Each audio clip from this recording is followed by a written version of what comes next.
All right, you guys should be live. All right. Hello, everyone. And today I have Eno Eka with me.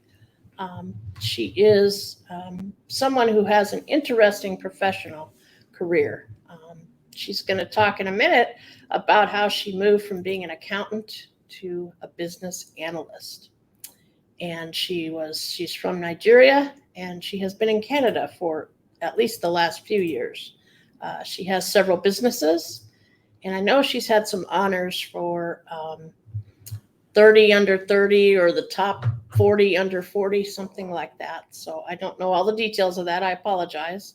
But one impressive thing that I recently read about her is how she helped her mother to retire early. And she has her mother on an allowance, which sounds very interesting to me.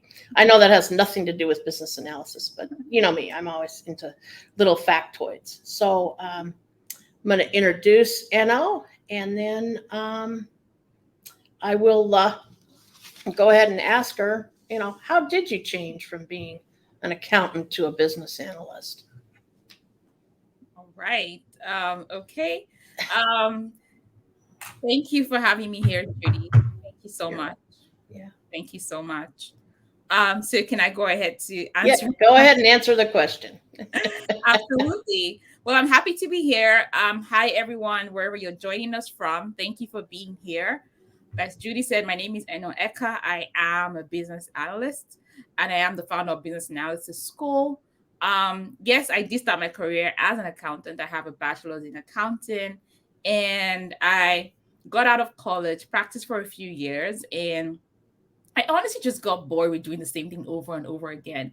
I thought because I love numbers, when I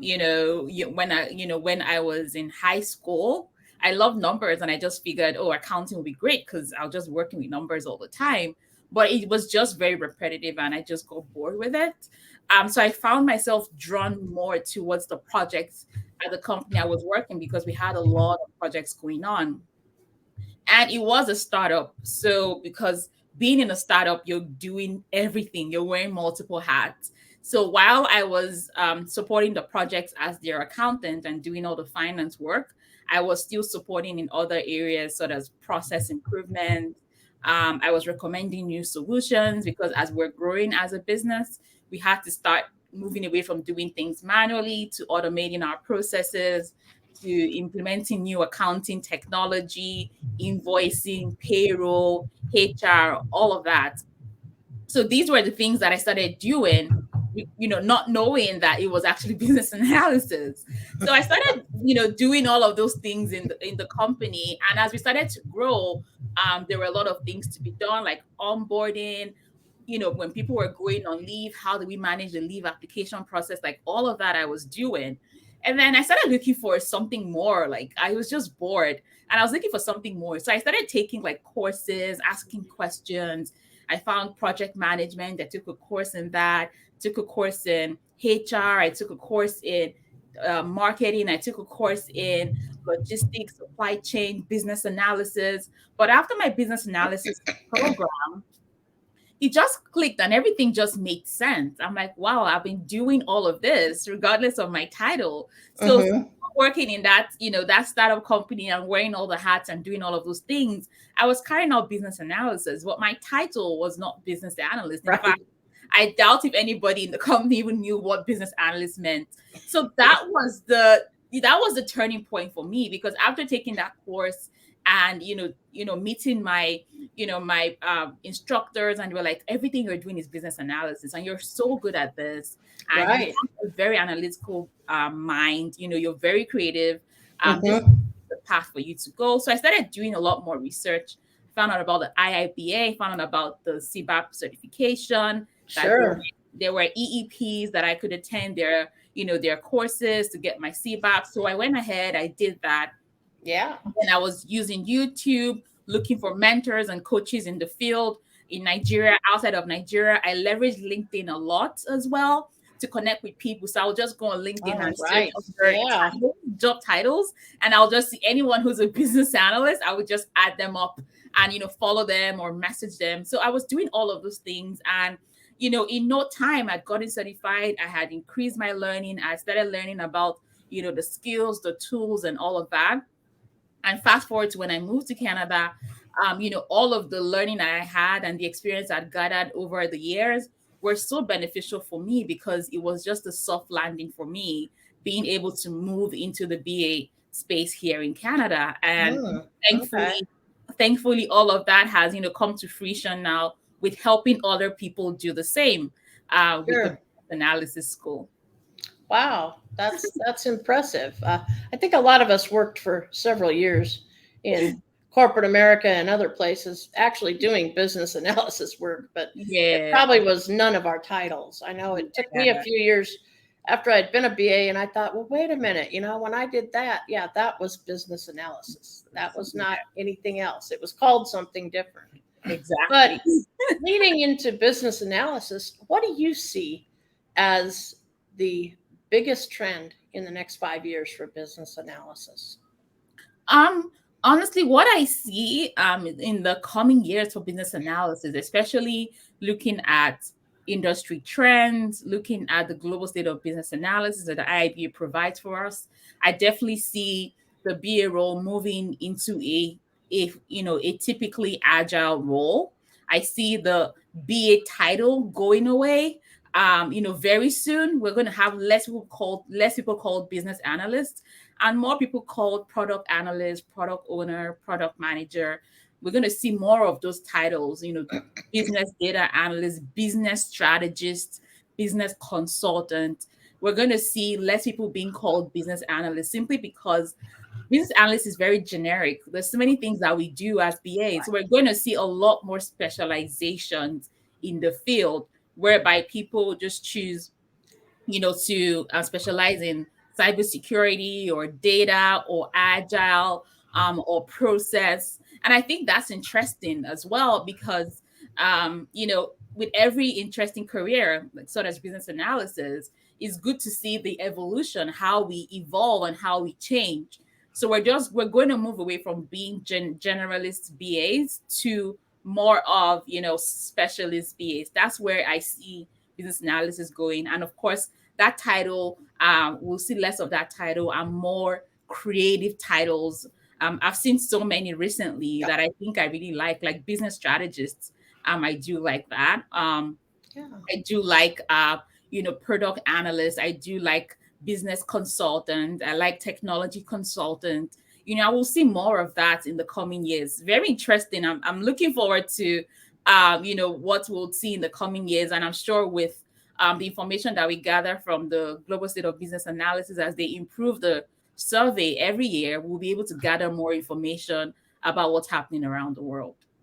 Right. I couldn't agree more. And I've always felt that in the next 5 years that the title of business analyst will probably diminish quite a lot. Yeah. I don't know that it's going to go away totally, but Yeah. if you go out and you try to Google like the terms of business analysis, I think I got like about 110 one day of Wow. what different titles, because I was Yeah. trying to show somebody who needed to help me with something who had no knowledge of business analysis. I think Yeah. he thought it was just simple. I'd give him about 10 names and Yeah. but he was like, "Ooh." So yeah, I do agree. I do think though, if I was a younger, newer BA, I think I would try to focus on either cybersecurity or data analytics, Right. because I Right. really think there's a lot of ground that can be covered, and just jobs I think would be really, they are increasing. And For sure. cybersecurity, everybody's that's everybody's problem. Yeah. Whether it's their business or whether it's their personal accounts or Yeah. whatever. I do think those are two very growing fields, and I do think that's a good thing. Um, yes, I really do. So why did you come to Canada? That's a good question, Judy. Why did I come to Canada? So to be honest, when I finished college, I was looking to do like a master. So it was either like Canada or the US. Mm-hmm. I really wanted somewhere that, after studying, I could definitely stay back and, grow that career. I wanted Mhm. a different experience from outside of Africa. Oh, Um, sure. yeah, and when I was trying to apply for masters and trying to get a scholarship and all of that, and it didn't work out. And also, I had my younger sister who was still in the university, so I'm like, okay, let me work for a couple of years and then try this master's thing again. So I just Mhm. started working, and then I found business analysis, and I was just really trying to find my own path. Uh, Mhm. and then I found out about the Canadian Federal Skilled Worker Program, where you could actually immigrate if you are a professional, you have years of experience, and you can pass some tests. So I did that and I came to Canada. But what really attracted Canada to me and why it had always been a goal of mine was that Canada is very multicultural. So the Mm. multiculturalism in Canada was very attractive because it's a country that has been built by immigrants. So immigrants are appreciated. The country wants immigrants to come in, and the multiculturalism was really just interesting to me. And a lot of diversity in Canada. You would meet people from every part of the world here that have first generation, second, third generations, and they live here and they're happy. And then the government also provides a lot of support as well to the immigrants. And that was definitely one of the reasons why I came in here. And I had no complaints from people. People were not complaining about living here. So I thought, hey, I hear it's cold, but I'm going to survive somehow. Right, exactly. Now you're in Calgary, correct? Yes, I am in Okay. Calgary. All right. Okay. That, I've noticed that about Canada. It does seem to attract quite a few immigrants, and of course Yeah, that statue explains why. yeah, yeah, And it seems like they do stay. They don't just, yeah, yeah. They do. They do. immigrate, get some education, and leave. So, it's just very interesting when you look at a country that's so close to the U.S. but different. And Yeah, I actually, very different. yeah, I have to say that I growing up I was more a math and science nerd, and so Mm, geography I've learned a lot since I became involved with IIBA because I mm, really, I'm from Nebraska, the middle of the country, and I really didn't go anywhere else. But yeah. I have been to Calgary, and when I Ah, went there, I did learn about the Calgary Stampede, and yes. I have a white hat, so I Ah! was totally stunned by that. Actually, that Right. was Jared and Marlene's doing when we went. So Okay, yeah. yeah, that was pretty cool.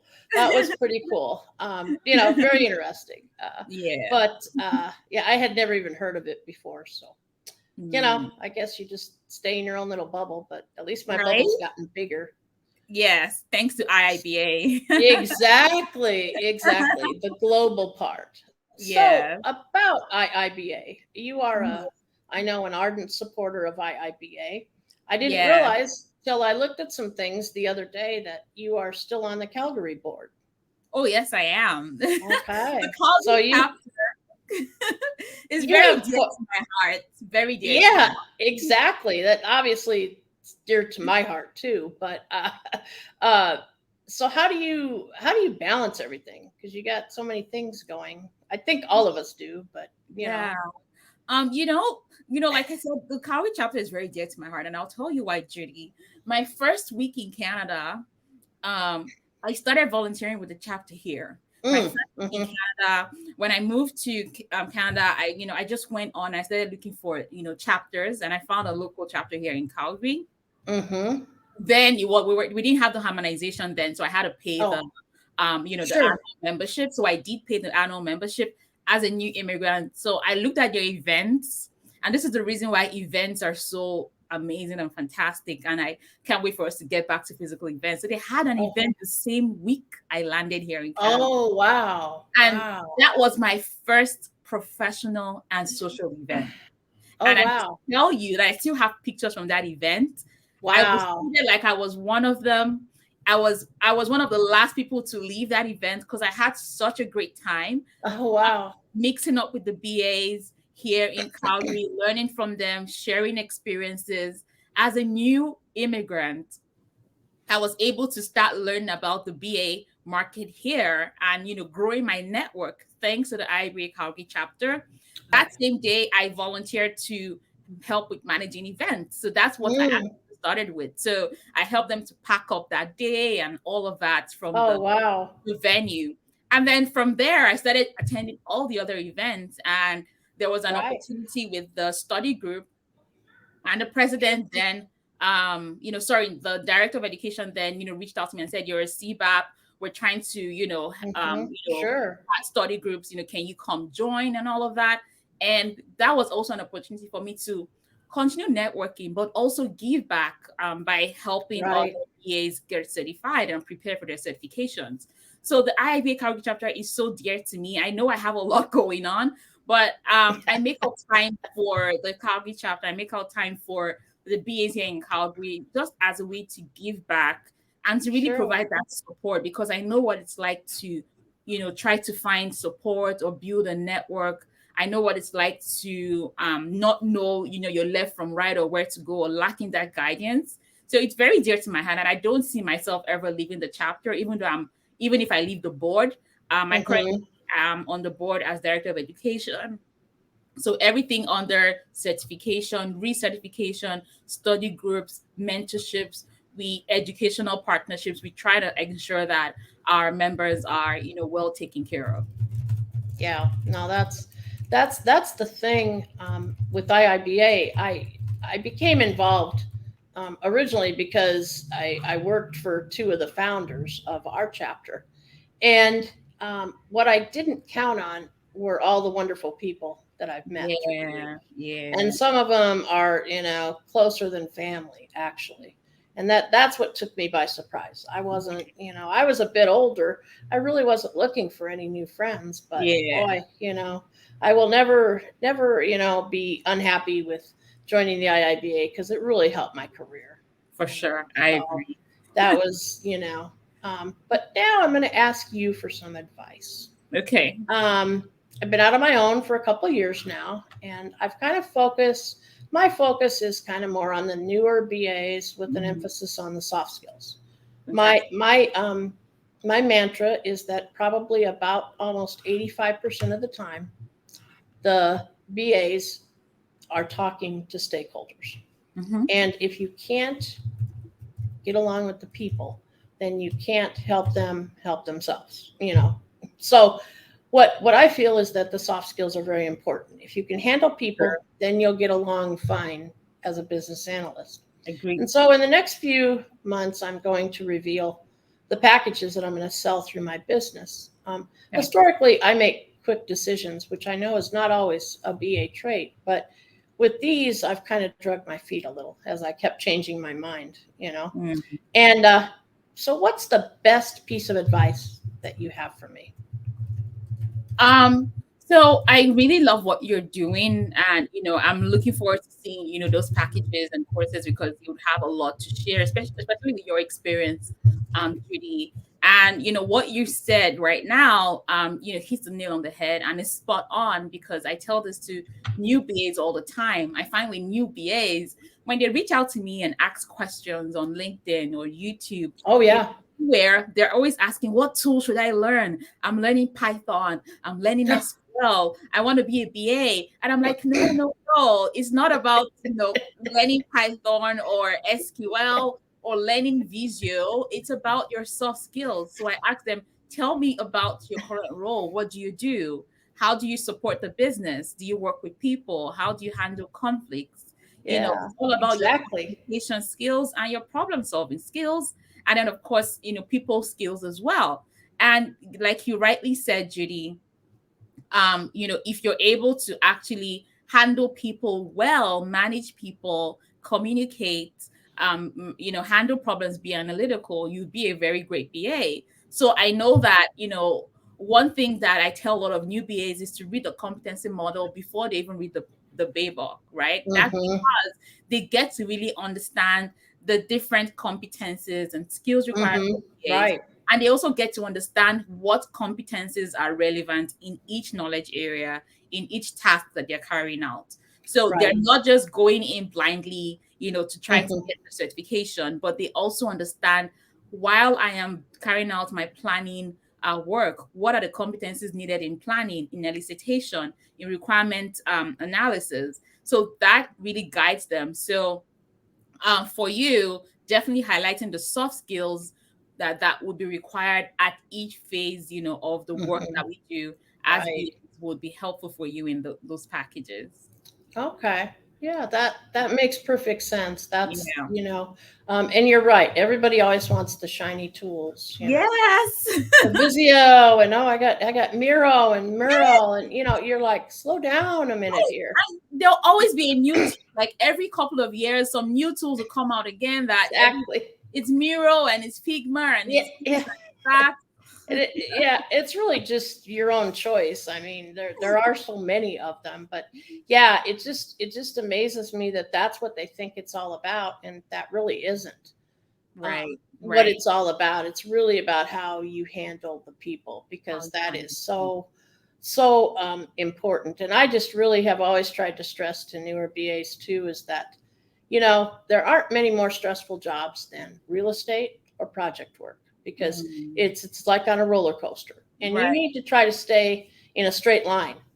Don't buy into the hype, because Sure. this is there's so many more important things in life. Not that you don't want to do a good job, but life is so short, and I always try to be pretty carefree and happy, Yeah, because that's yeah, just easier, I and agree. that goes along with my advice. But I'm going to give you some, and actually, you've talked just quick enough that you have extra time. So talk about your business. This is some free promotion time. Okay. Thank you for that, Judy. So I know, like, anyone who's listening has, heard about my story and my journey. And to be honest, that's the reason why business analysis school came about. Um, I'm an immigrant to Canada. I am a professional who has transitioned careers. I've also worked in, several industries. So one, when I moved to Canada, I was not certain on how to go about with, building my network and all of that, or finding a job. But thanks to the IIBA for those opportunities to network, and of course leveraging LinkedIn as well to build my network. But I find with a lot of people who are trying to transition careers when they move abroad or move, to Canada, the US, or wherever they are, they're trying to transition careers. There isn't really any program that is designed for people to actually achieve that, and that is why the business analysis school came about, because we focus on helping professionals transition in their careers. So you have experiences, learn how to leverage those experiences.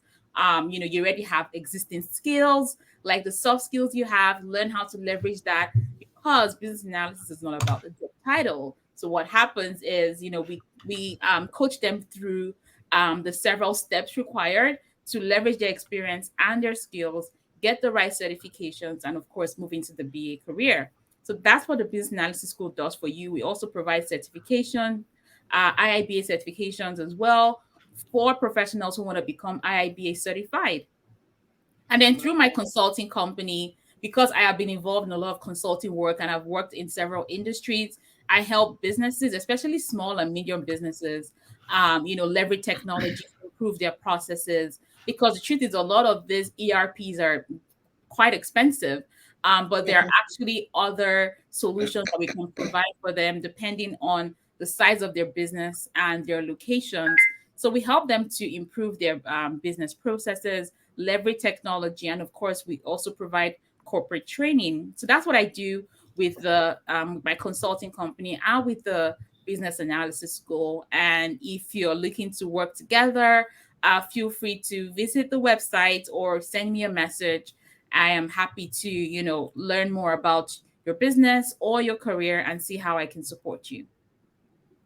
Okay, that's a very good description of what you do. Did you do the business analysis school first, or were you doing the consulting He was first? consulting first, actually. Okay. Yeah, he was actually consulting. It was from people actually reaching out to say, I see what you're doing. I see what you've done with your career. I know Mm. you have been providing a lot of, pro bono and free services and volunteering, but we actually need like, real coaching. We want to actually learn. We want Sure. hands-on experience, and we Oh, actually okay. pay you for it. So I'm Wow. like, oh, okay, I don't actually have any packages. I'll get back to you on this. Yeah. Yeah. And it took me like a couple of months to actually say, do I Oh. really want to do this? Mhm. And of Yeah. course, build out something that could help people. So the business analysis school actually came out of me doing consulting Oh, work wow. Okay. because I was teaching at University of Manitoba. I was actually helping them to build out the BA certificate program at the Mhm. university. So I had experience with, providing education in business analysis. So it just took me a while to decide, if I actually want to do this as a business. And I Right. finally did. Right. Yeah. Exactly. Do you still teach at the university or? I don't take a lot of courses these days, but I'm still a part of the the instructing team. Yeah. Okay. Yeah. Okay. That makes sense. I know I've had a lot of BAs contact me, and I've spent, an hour or so with them, and it's very satisfying. Most of them were new, and Yeah. this one person, it was really exciting because he said that he really had such a bad attitude. He was getting ready to just leave the business analysis occupation.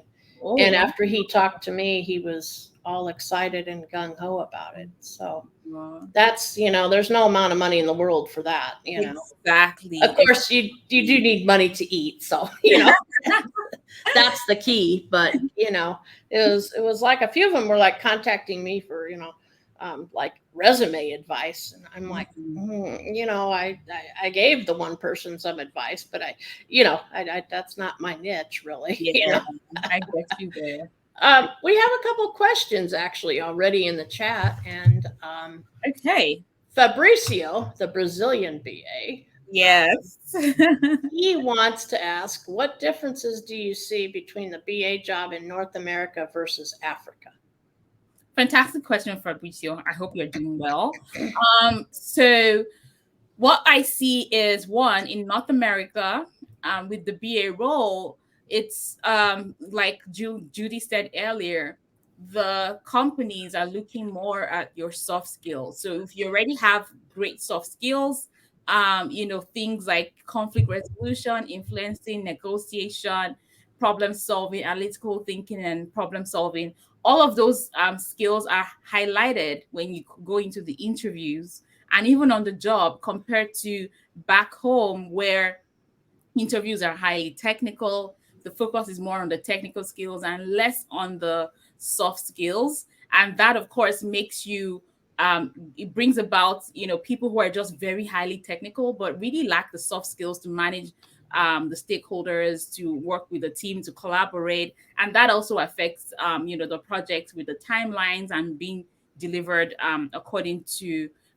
plan. So one of the first things I encountered with my first interview here was that I was preparing for a technical interview where I was going to be asked like technical questions and all of that, because I was used to that back home where everything was really technical and it was more about like very hard skills.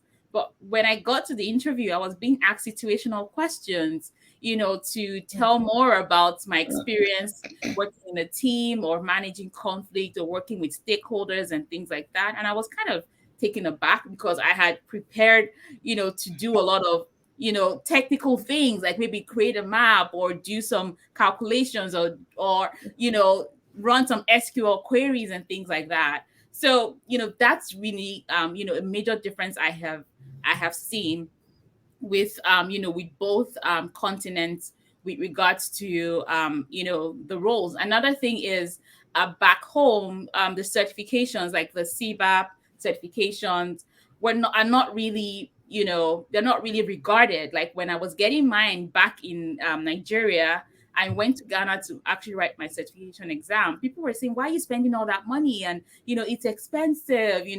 Based on the exchange rates, why are you doing that? Nobody recognizes the CBAP certification compared to this Mm, part of the world where having the CBAP, you're more confident in your role. Companies actually even, would hire a certified BA over a non-certified one. But back home, nobody really, in quotes, cares about the certifications that you hold, because it's more about those technical skills, and less about, the soft skills and the certifications that you have that sort of validate the experience that you have in the role. I think some of that has been changing now. It has been changing for You sure. know, in Africa, because they've really been. We're opening a lot of new chapters in Africa, Yes, actually, yes. too, which is exciting. The one thing I noticed that is such a big difference that's kind of hard for me to comprehend is when they have those electrical outages, rolling blackouts. It's like, wow, I just that's not part of my world. I know. Ah, That's something we face, especially in Nigeria. yes, Yes, power outages. That's something we face, and you find with every household they have to yes, create a source of power by getting their own backup generators or right, solar power, panels and things yes. like that. Yeah, Yes, yeah. it's amazing. Even South Africa has those rolling blackouts now. And Oh wow, wow. yeah, yeah.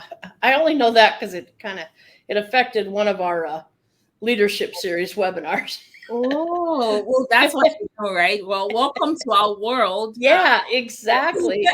And Nigeria, isn't that where sometimes they've been out for like several days at a Yes. Oh time yeah. or so? Yeah. Yeah. Wow. Boy, That's that would really just common. affect a lot more than, oh, that would just affect your whole life, I guess. Yeah, and that's why every household has like Oh, backup sure. generators to Yeah. to power their Right. gadgets and all of that. Yeah, You'd have to. You would have to. yeah. John has a question, and I will be upfront. I am familiar with John, and he's wanting to know about volunteer opportunities at IIBA International or IIBA chapters for people that would like to gain some BA experience. For sure. I think that between Eno and me, we could probably talk until Christmas 2022 about all the opportunities and things.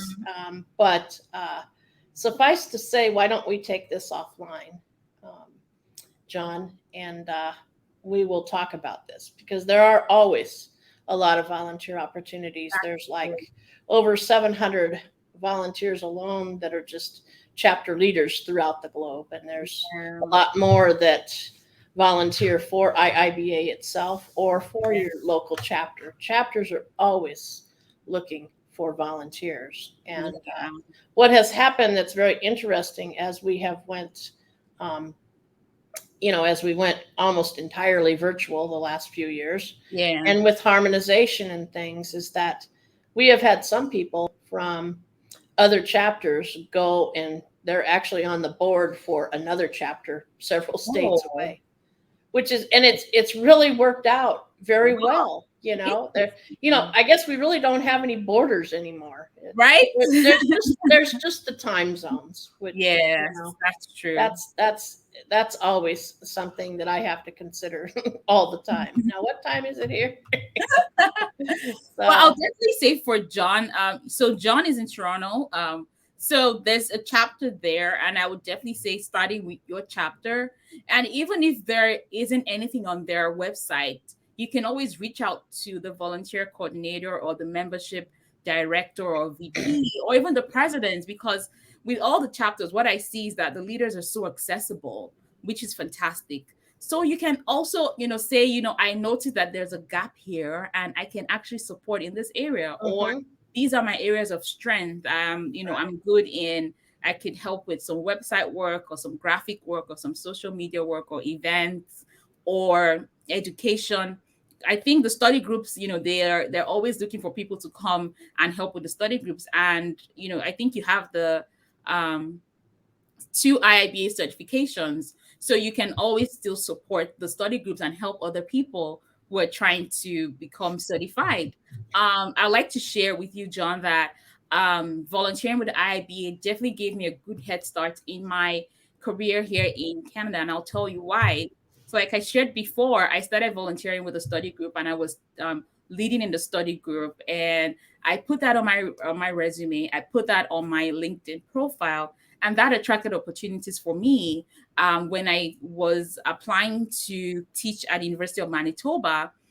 That was an attraction. That's what the interviewer said. She said, I saw that you're currently already providing education in business analysis. You're already teaching, and supporting the study group there. So I see that, being in that classroom environment isn't new to you. And that's true.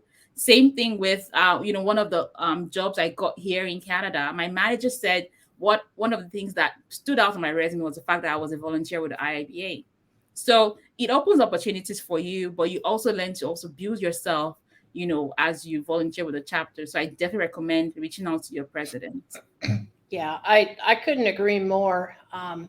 In fact, serving on a board is kind of a good way if let's say you've always been interested in finance, but that really isn't what your job is. You can get some real life experience and see if maybe, is this something I want to do, or is it just something that just might be fun or whatever. And it really, I wouldn't be half the BA I was if I hadn't joined IIBA and become active and especially leadership, because BAs should be leaders. Exactly. Because they're in the organization where they can affect things even more than the CEO can, because they always have so many outside distractions. Their time is not their own. Any other questions from the audience? I don't even know who all's out there except John and Fabricio. They're about the only ones that are talking. We got about 4 minutes left. Awesome. Is there anything else you want to talk about, Eno? Definitely some things I could talk about. So I like to always highlight some things that new BA should know, or people who are transitioning to business analysis. And I like to call them the 7 steps.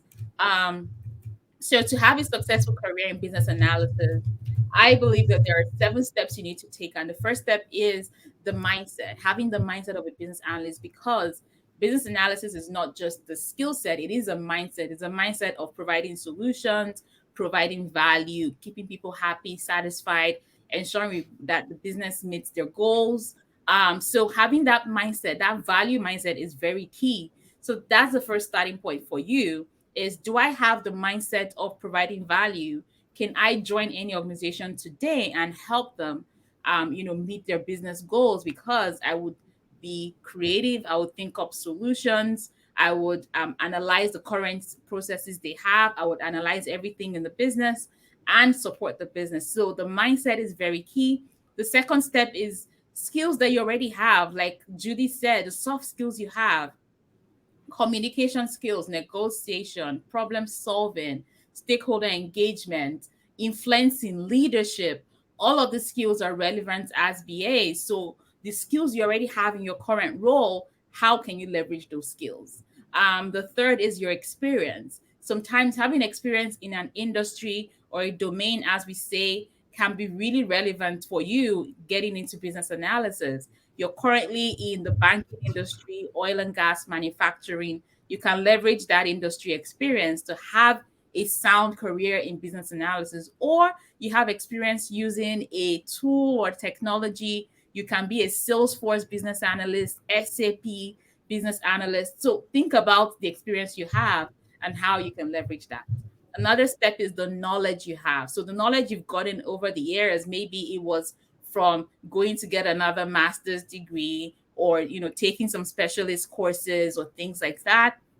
You can definitely leverage that. I've had a student who leveraged her AML and KYC, anti-money laundering certification and course that she had taken, to leverage that knowledge to move into that field as a business analyst. So think about the knowledge that you have that could help you stand out. Another is the certifications. I would definitely recommend the IIBA certifications, core certifications, ECBA, CCBA, or the CBAP, depending on your years of experience. Specialized certifications like Agile, the data, cybersecurity, and then, of course, get the right coaching, mentorship, and continuously improve yourself.